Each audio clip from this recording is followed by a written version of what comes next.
Iguodala to Curry, back to Iguodala, up for the layup. Oh, blocked by James. Curry, one-on-one. Irving puts it up. It's good. Kyrie Irving from downtown. The three, steps back, crossover, puts up a three. Rebound James. Second. It's over. It's over. Cleveland is a city of champions once again. The Cavaliers are NBA champions. Cleveland! This is for you! What's going on, everyone? Welcome to another playoff edition of The Block, The Shot, The Stop, a Cleveland Cavaliers podcast brought to you after every game. And gentlemen, welcome to the playoffs. I feel like I haven't talked to you guys in a while. How you guys feeling after this one? Been a minute, man. Yeah. A win's a win. That's how I'm feeling. Especially now. Yeah, there's definitely good stuff to talk about, particularly in the first half, and then there's a couple concerning things, so we'll talk about it all. But most importantly, especially in the playoff, like I said, win and move on. Yeah, first to 16. That's the goal. Yeah, absolutely, absolutely. So let's get into it, guys. The Cavs took a victory over the Heat tonight, moving to 2-0 on the series. Right before they kind of head off to Miami, they protected home court. Kevin, I'll start with you. What were some of the things that stood out to you? Let's keep it in the first half, because I know the second half got a little messy. You kind of threw me for a loop when you said just the first half, but my answer for the first and second half is pretty similar for different reasons. It was Donovan Mitchell. He's the headline of tonight's game. I thought in the first half, he did a great job of playing composed and setting other guys up. Like, he ended up with 6 assists and 5 of them were in the first half. And I thought he was just an incredible playmaker in the first half. And then, to cheat on your answer, he absolutely pulled the Cavs out of possibly a really disappointing defeat tonight with his play in the fourth quarter. Like, up until the last 25 seconds when they had different guys add on a bunch of free throws, he scored 17 of the first 20 points the Cavs had in the first 11 and a half minutes of the fourth quarter. Like, he basically was the thing keeping them from completely melting down in a game. And so, like, my positive overall for the game is Donovan Mitchell. And then I'll lead you in, Tim, to your favorite subject. I thought Evan Mobley was fantastic in the first half. And so we can just talk about his first half if you'd like. Yeah. I mean, basically nailed the head, right? I mean, he was pretty incredible in the first half. Looked like he was kind of consistently owning the paint, kind of taking care of everything. I thought was one of his better halves he's had in a while. And then second half, didn't see as much of that from him, obviously, but that kind of was where Mitchell kind of really had the game in his hand, the ball in his hands the most, and kind of really the Cavs needed him more. But yeah, I thought that was really good play from Mobley in the first half. It was what they really needed in that case. And then I don't know, we saw we've been used to. And he actually, the very beginning of the second half, he was good too. He came out and had a few buckets in a row. And then I'm looking up the last 19 minutes of the game, so a little over the last quarter and a half of the game, he had 2 points and 1 rebound. And those came on one play at the very end of the game where he got the rebound, got fouled, and made 2 free throws. So he had a really good first 2.5 quarters, and then kind of disappeared that last quarter and a half. Yeah, I'm looking at his shot chart for the second half now. It was 1 shot in the paint and 2 shots on the elbow. Yeah. And then he had that 3 in the corner. Yeah. So yeah, just, I mean, I would again, lots of positive things to talk about. I would rather Evan not have a great game being overly aggressive than being underly aggressive. And I kind of thought that was like kind of the MO for really all of game 1 and then part of game 2.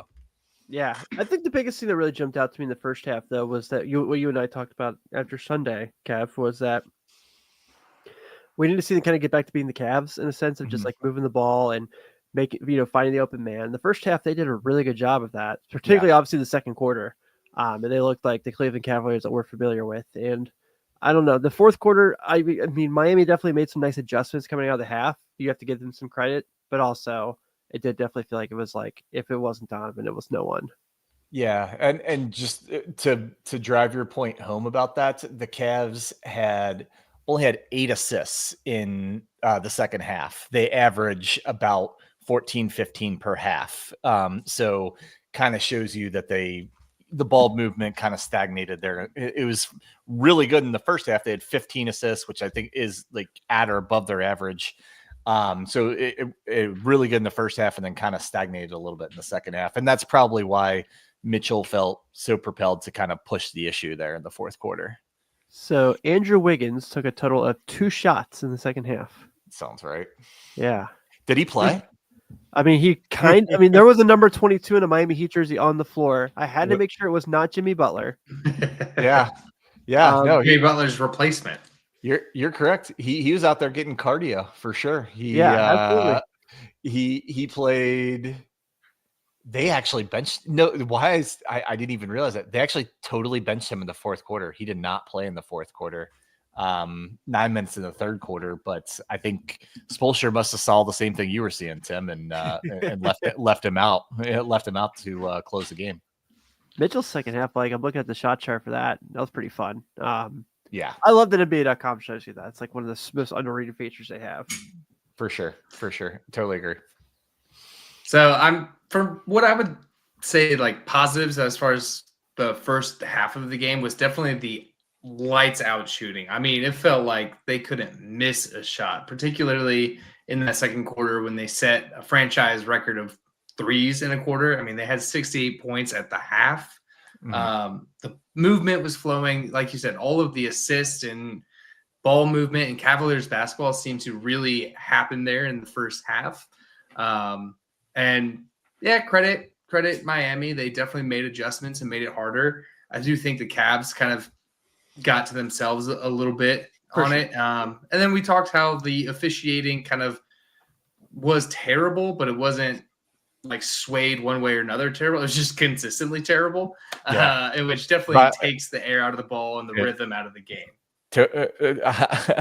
I got nothing against Tony sisters, but I can't stand Tony brothers. He's bipartisan terrible, but terrible nonetheless. Yeah, I feel like he's like the Ed Hockley of the NBA, where like Ed would like just have this extensive description of why he was calling the penalty he was calling because he needed his TV time. Don't give Tony Brothers his biceps that much credit. He's gonna come in the same tank top as you for the next game. now that you compare him to Ed Hockley.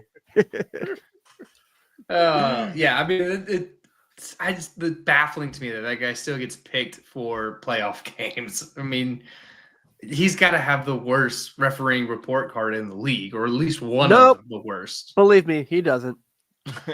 Believe me. It was Zach Lowe actually just talking about this, where it's like, at this point, I think it's the top 30 reports at the end of the year, the people who get selected for the playoffs. And so I thought that was kind of fascinating. It was just like, okay, so how does Scott Foster forever get called too? Yeah, but some of it's subjective too, though, right? For sure.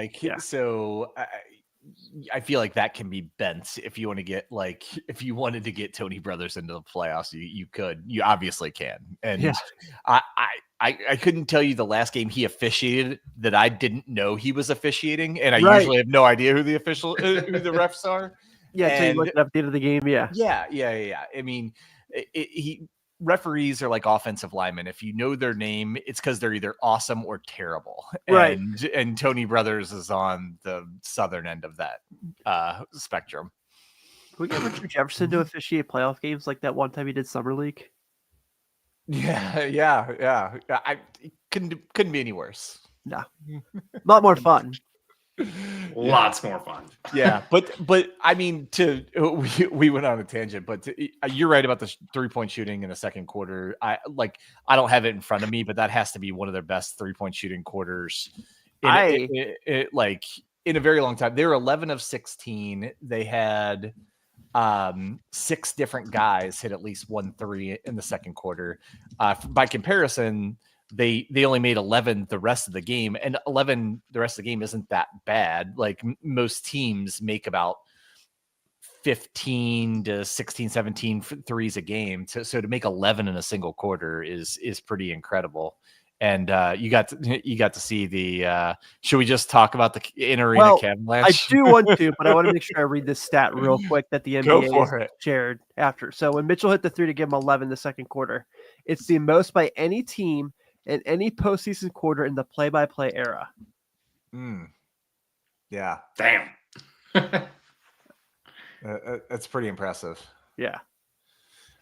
So yeah, yeah, I mean the atmosphere inside Rocket Arena was incredible. As somebody who's lived in Cleveland or in the Cleveland area during playoff runs, both for the Indians/Guardians and the Cavaliers, like it's just so much fun and so much energy. The field house or the arena, not the field house, was rocking. But they added fake snow into the rafters and let that go for the play on the Cavalanche. I do hope that they keep that. I Kevin, think you mentioned that they were trigger happy to do that. They were the first time the Cavs made 3 straight buckets. That blowhorn was getting that button was getting pushed. Put it that way for sure. Yeah, especially because this week on Cavs Team Shop they put a ton of Cavalanche t-shirts on the shop. Yeah, there's it's a lot of cool shirts, but yeah, they leaned into it for sure once they got that trademark. Yeah, I hope they're paying Miles O'Malley the royalties for the original artwork that he put together on X and Twitter for the Cavalanche, where they're all kind of skiing down the hills. I hope so too. Do the right thing, Cavs. Yeah, give Miles some scratch for this. So moving on to kind of the second half, where things started to slip away a little bit more. I mean, it was up to a 16-point lead at the half. Got down to a 4-point lead at one point. Still never gave up the lead, but you hate to see kind of letting it slip away there at the end. And really, Donovan Mitchell was the only reason that the Cavs didn't let this go. I mean, he was Mr. Clutch time there in the fourth quarter. He 100%. And the funny thing is, so they got outscored by 4 points each in the third and fourth quarter, but it seemed a lot worse for a while. And I think it's because the way Miami was coming back is they were dominating the glass. They, up until the last couple minutes of the fourth quarter, they were plus 10 in rebounding in the second half alone, which is insane to have a 10 rebound advantage in a half. It kind of the gap closed a little bit there at the end when the Cavs got a couple more rebounds, but that was the kind of concerning thing. The good thing and the other thing that saved them, I mean, like you said, Mitchell was the dominant reason. They finally got a couple of defensive stops there at the end, which was really key. And the other thing was they really outdid Miami at the free throw line. They shot 7 more free throws. They made 9 more free throws. And literally in a 9-point game that was even closer than that, you could argue that being that efficient, getting to the free throw line and then converting once you get there was one of the key differences of the game, along with obviously Donovan Mitchell. So in the fourth quarter, the Cavs as a team went 7 of 16 from the floor. Yeah. Mitchell was 6 of 9. The team hit 7 fourth quarter shots and Mitchell hit 6 of them. Right. Yeah.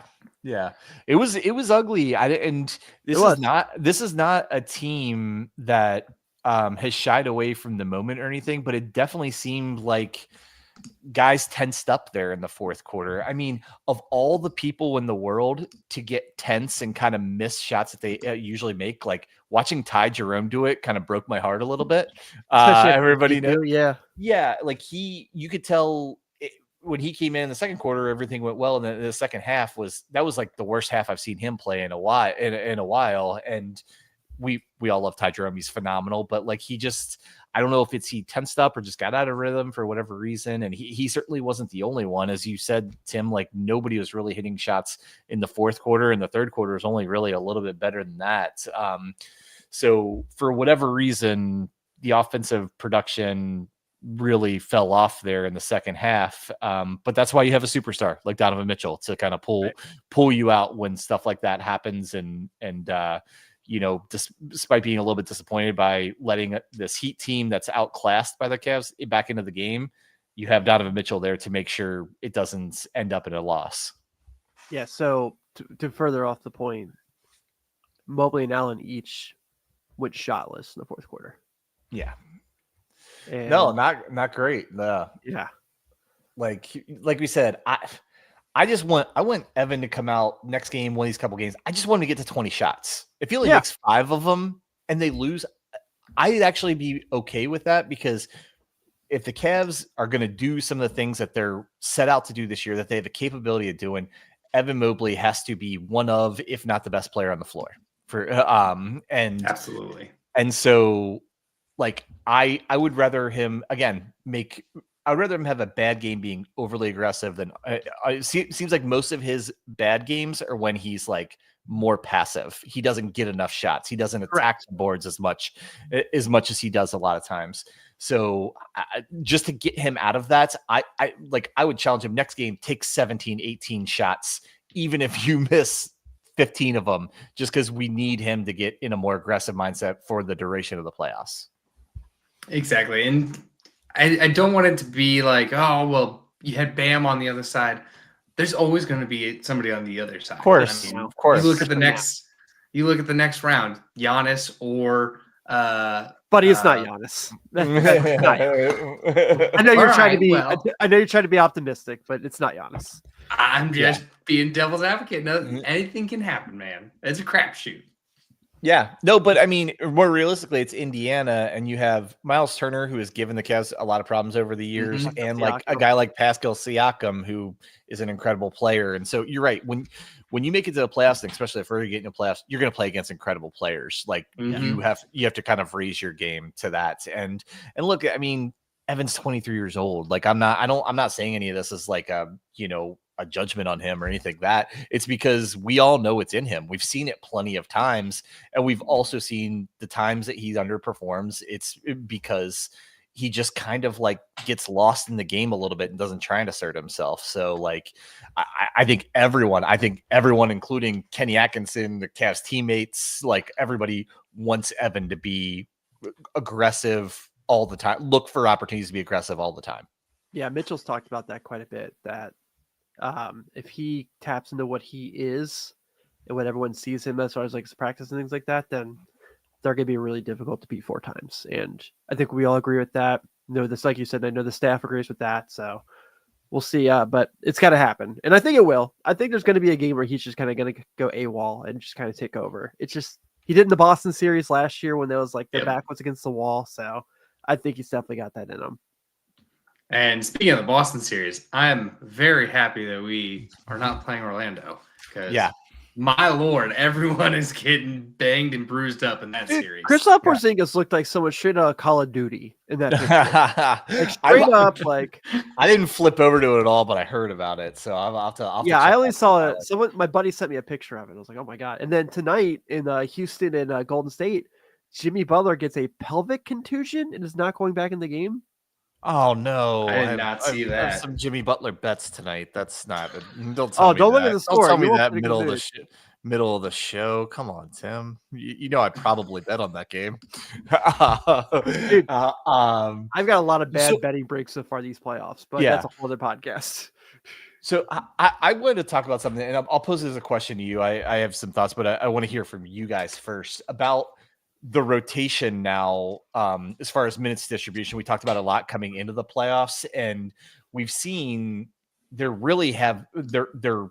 playing 10 guys, but they're focusing on 8 guys, the 5 starters, Hunter, Jerome, Merrill, and then Okoro played 9 minutes, Wade played 5 minutes. Like, Tim, you please go first. Like, what do you think about, like, are you surprised at the rotation? Do you have any thoughts on it being the right move, the wrong move? Like, what do you think about how he's using the bench? I'm not against it, but I do think we need to find more for Isaac Okoro. I know he did not shoot very well game 1, and that's fine. I don't really like game 1's such a weird game for every series. Look at Minnesota and the Lakers compared to what happened last night. But I think that with how good he is, I mean, you know, other than Mobley, your best perimeter defender, probably your best defender other than Mobley. You have to find ways to use him in a series like that. Like tonight in games like where Tyler Hero is having the fourth quarter he had, I think that's where I throw an Isaac Okoro in. So I feel like that's kind of where we have to kind of figure out that's the next thing for them. But, you know, I don't mind Sam Merrill playing because you know that he's just going to give all effort, 100% balls to the wall while he's out there. But I would like to see him be a little bit more productive, of course. So Yeah, I think at some point, I mean, as they go on, this is going to get shorter. If they get to the finals, you're probably looking at 7 guys. And Yeah. so it's kind of going to be one of those kind of things. Skylar, what about you? What do you think about kind of the bench rotation through 2 games in the series? I think we kind of hit on it before we got on the mics, but I do think it's the people that Kenny's selecting because of matchup, in the sense of they know that they like the offensive power. They are an offensive powerhouse with this group, and they know that they can probably score higher on Miami than most other teams. Where as we get to Milwaukee or Indy, we might see those switches change. Kyle Kuzma is finding ways to lose basketball games. He is a former Wizard. Yeah, I mean, my thoughts are, and I speculated kind of coming into the playoffs that Isaiah Okoro and Dean Wade would play bigger roles than people think they would because of their defensive ability and because they were both so good for the Cavs early in the year before they both struggled with injuries and they both started coming around towards the end of the year. I kind of expected them to be getting 15-ish minutes a game, maybe a little bit more each. And like to your point, Tim, about Isaac Okoro, the Heat's starting backcourt tonight was Tyler Hero and Davion Mitchell, who are not nearly as good as the all-star backcourt of the Cavs, but they had just as many points as the all-star backcourt of the Cavs. Yeah. Both backcourts had 51 points. So if guys of that talent level are scoring that well, I would think you would want to throw your best perimeter defender, who is Isaac Okoro, in to try and cool off one or the other of them. Yeah, I mean, it definitely poses some questions. The one thing that I like as far as Kenny's rotations and stuff is they still rolling pretty deep. Like guys still aren't crossing 40 minutes, both this game and the last game. He's still keeping minutes low. He's staunched on, rolling with the depth and you championing the depth of this team. Whether it's, Sam Merrill getting a bulk of minutes or Isaac Okoro or Dean Wade. I agree with you that probably a little more defensive presence would help, especially on the perimeter. That was one thing tonight, or especially tonight, that we saw that the perimeter defense was lackluster. Yeah. And I think the problem, I think there's nothing wrong with the only thing wrong with the rotation, and it's not Kenny's fault or anything, is I think you're right, Skylar. He's going with a more offensive minded rotation, especially with the Sam Merrill over the other guys. But the bench outside of Ty Jerome's game 1 has not been contributing as much offensively as you may think or expect from them. So you're not getting as much offensive contribution from your offensive rotation. So it makes you think, like, should you go with the defensive minded guys? And not only that, but like, it's not that Isaac Okoro and Dean Wade can't score either. I actually think Dean Wade is a very good shooter from the corners, which is what this team needs. And I think both of them have shown a lot of really good signs of, like, playing well off the ball, cutting. Dean Wade has a fantastic rebounding rate. Like, he has the best rebounding rate on the team outside of Allen and Mobley. And when you get out rebounded by 10, would it make sense to have him in the rotation more, have him in when either Mobley or Allen's out for some time? So I think it could be a matchup thing. Miami is not particularly big on the wing, which is where you would really want a Dean Wade to play. But I just think Dean Wade has a lot of value. And I think if, some of these other bench guys aren't contributing high level offensively, it makes sense to give Dean a little bit of run. He played 5 minutes in the first half and then didn't get off the bench in the second half. I just think he's such a high level contributor. And we talked about that with Luka a few episodes ago. Tyler, I hate to see him be the one buried on the bench like he is. I wonder if part of that, both for him and Okoro, because those two are the more injury prone of the roster, I wonder if part of what he's doing is like, let's not burn them if we don't need them right now, versus when you get deeper and you need them to be healthy and be in the game. We're like, as I said about the Orlando and Boston, like they're Jason Tatum didn't even play tonight. I mean, they still won, but Mhm. you don't want to bulk stack up injuries this early when your intentions are a long run.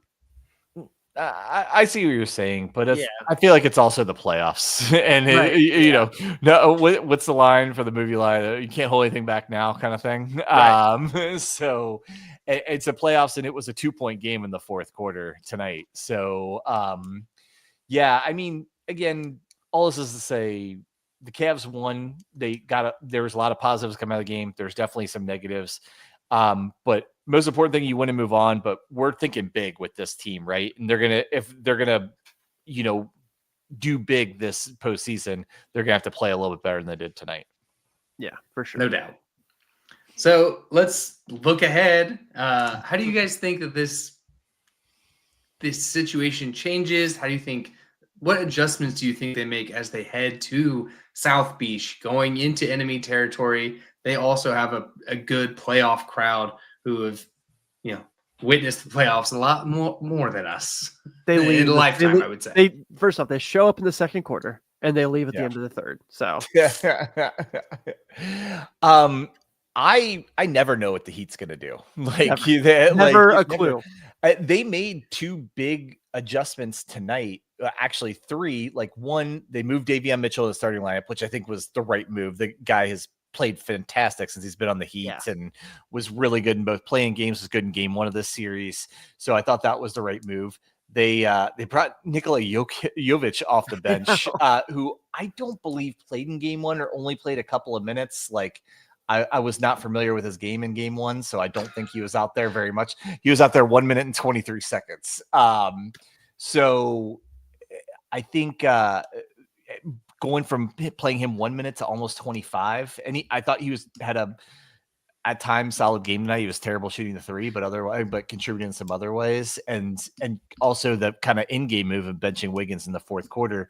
That's Spoelstra. I mean, Alex Burke started game 1. He didn't get off the bench tonight. They're going to do something that we could say. Jaime Jaquez, baby. Watch out for Jaime Jaquez. Yeah, we could speculate 10 things, and they're going to do the 11th. So I never know what Miami's going to do. Tim, you have any idea? No, because it's Miami, and this is how Spoelstra wants it. I don't think it really matters what they do. Whether it's Jaime Jaquez, whether Terry Rozier's not, at the casino right before making bets, and that's just speculation. That's not true. But I don't think it really matters. On the Cleveland side of things, I just think they're just going to lock in more consistently from perimeter defense. I think they're just going to make sure they're consistently in people's faces in that case, and just make sure that they're not giving up the shots they did tonight. I have a feeling Johnny Bryant and DeMario Carroll are going to nail that in pretty deep in film for the next couple of days. And then I think it's just going to be how do they consistently find a way to get the ball in Mobley's hands? Because that's just going to kind of change everything for the offense if they can find a way to do that. Yeah, you said it. You said the word 3 or 4 times. You might not have even noticed it, but consistency, that's exactly what this team needs. They played well in spurts, both these first 2 games. They just haven't played consistently, especially offensively. I would say consistently and a little bit better focus. I sometimes think this team has every ability to rebound the basketball. If they're getting outbeaten by 10 by Miami, I honestly think it's a little bit of lack of focus on the backboards. For sure. Yeah, definitely. So stuff like that. I that's the biggest thing I'd look for. I'd look for they don't have to be perfect every possession of the game, but could they play with a little bit more consistency? So quarter to quarter, half to half, it doesn't look like kind of 2 different teams at times. Yeah, I would agree. I think that's the thing that Kenny's going to kind of get into these guys and drill into these guys is we got to play a complete 4 quarters, not ball out first half and then putts along in the second half, or have to play hero ball in the fourth quarter to pull out a victory. I think obviously we all think that the Cavs are going to beat the Heat in the series. I don't think that's in question. But you'd like to see that consistency and see the putting together a full game as you start going into these further rounds and going deeper. Because like you said, Kevin, we all have high hopes on what this team is going to do this year. Yeah, I and kind of to be a little bit more specific on that point. it's the same thing. Frankly, we talked about at the end of game one. I want to see the offense be a little bit more crisp, a little bit better sharing the ball, a little bit more distribution of the offensive contributions. Like game one, it was all the backcourt. Garland, Mitchell, and Jerome came up with almost 90 of the 120 points, right? And tonight, a little bit more spread out, but not really. You didn't get you got a little bit underwhelming offensive contributions from several guys you would expect a little bit more from. I mean, Mitchell was great. Strus played above. We haven't talked about him, but he played, kind of above expectation on that end. And the biggest thing, the ball, the exact same thing Tim and I talked about after game one, the ball movement, sharing the ball. The easiest stat, there's all kinds of real fancy stats you can look at, but just look at assists. The Cavs averaged 28, 29 assists a game. Game one, they had 21. Tonight, they had 23. So they're just not setting each other up as efficiently, or when they do, they're not knocking down shots like they do when they're running on full cylinders. So I guess I'm looking for the same thing in game three that I was looking for in game two, and we saw for a half tonight. No doubt. So with that, we can kind of package it up and get on out of here. If you're listening to us for the first time, please like and review us on your podcast app of choice. We're on all of them. Tell us how you're liking the show. Tell us what we can do better. We always want to interact with Cavs fans and make this the best show possible for Cavs fans. If you're finding us on YouTube, please give us a subscription. That means a lot to us, and it goes a long way. And leave some comments. We love to interact with fans. We love to interacting with fans on all of the socials as well. So for Tim Daniel, Kevin Lynch, I'm Skylar Webker. Have a good night, everyone. Go Cavs. You can do it, Tim.